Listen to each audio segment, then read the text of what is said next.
Shalom, family. Welcome back. This is Brother Maurice. We're going to continue with part number 13 on the truth about Moses, Aaron, the Levites, and a Levitical priesthood. So we left off, we've seen that for thousands of years, this information went throughout the world.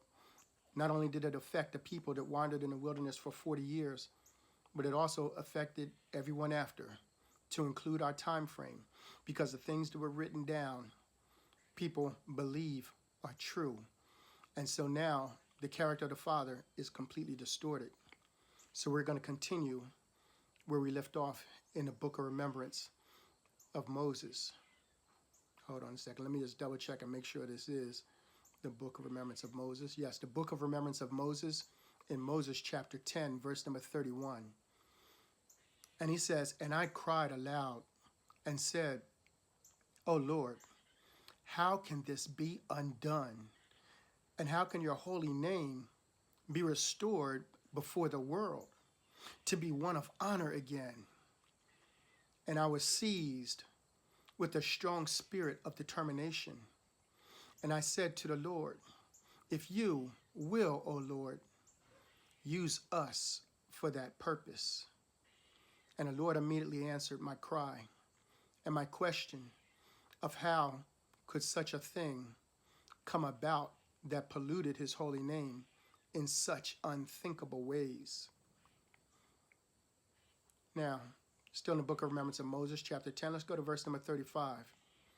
And it says, "And the presence of the Lord is strong with me, as I cast my eyes about to see what this might mean.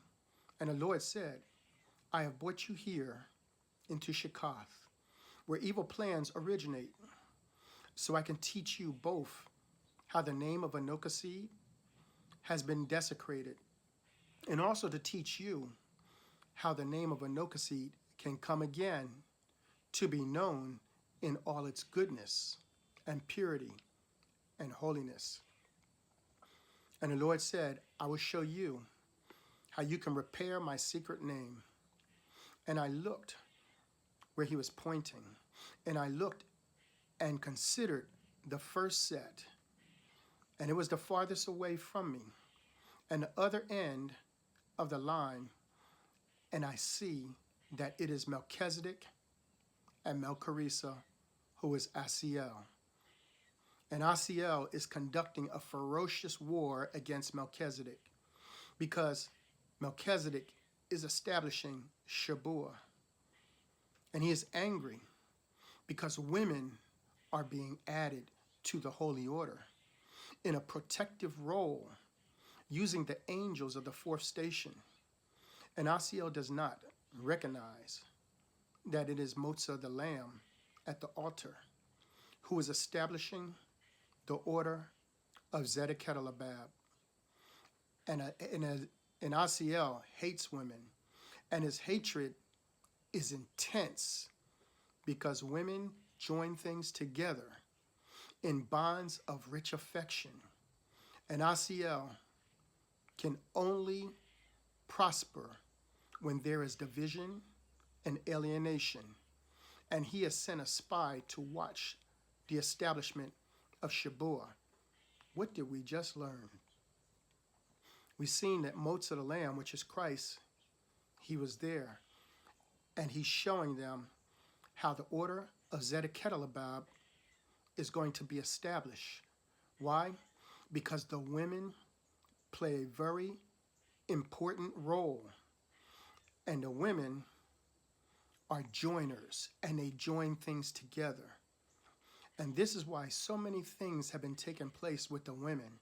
And this is why when you see a lot of the Israelite camps today, the way they treat their women and why they want them to be quiet and tell them not to talk. And this is because all these things that were put into the scriptures. But the women play a very important role. And that is why Asiel and Semihaza, who is Satan, made sure that the order of Zedekiah never made it into the Bible, because they wanted to keep this hidden. So later on, we will come back and we will talk about Zedekiah. Now let's start with verse 38. And his intention is to corrupt the holy order with self-glory. This is Asiel. And the longing for high status. And with the authority to command others. And to stand in the place of God themselves. To bring wickedness and oppression in the name of our father Nokoseed. And Asiel is gesturing wildly in his anger as he stands before Melchizedek.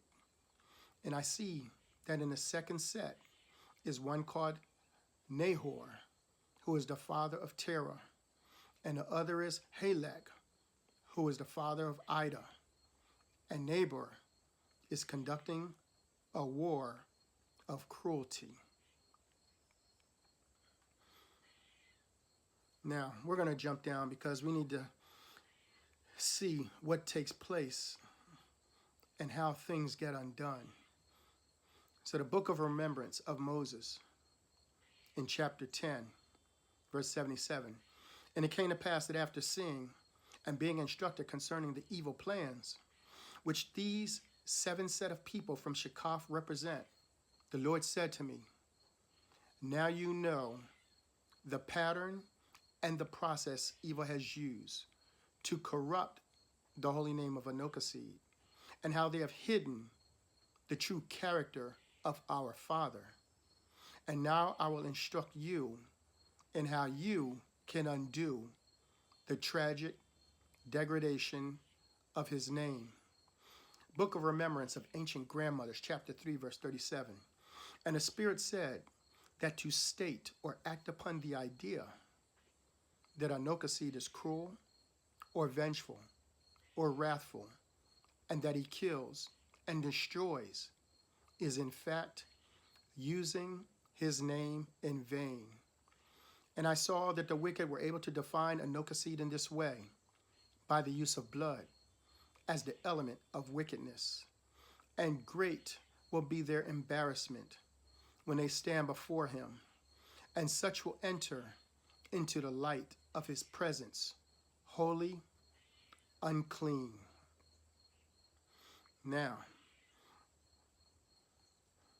people thought that the Father cursed people, but he did not curse anyone. He gave out prophecies, because we see in the book of Remembrance of Melchizedek in Little Book, chapter 1, verse 114, and it says, and when the proclamation sounded, the prophecies of my Father were poured out, and his thoughts in his meditations have brought about the knowledge of the consequences of the sins of the wicked of all the nations. And the wicked will view these consequences, as curses, even though they chose to have them. And they will blaspheme God and attribute what happens to them to be the anger and vengeance of God. And they have filled the earth with lies, and they have crafted acts of darkness and spread them abroad through the authority of the leaders of nations. And their lies have covered the earth and spread out upon the seas, and have gone to the rivers and fountains, and extended up to the luminaries of heaven, and upon the very seat of evil. And the waters of life, even the Euphrates, and even the air itself, holds their lives. Holds their lives. The book of Remembrance of Moses, chapter 7, verse 8. And the Lord began to teach with words of distinction. And he said, now the Levitical order, the Levitical law that has been expressed for so long among Israel is blasphemous against Nokoseed. And it is blasphemous because it thus uses his name of I am loving kindness in vain, because it portrays him to be angry and cruel and one who requires vengeance. And it is a hard burden for him to have laws expressed in his name that kill, captivate, and destroy his children with wanton cruelty. We're going to stop right here, family, and we will pick it up in the next video. Love you, family. Shalom.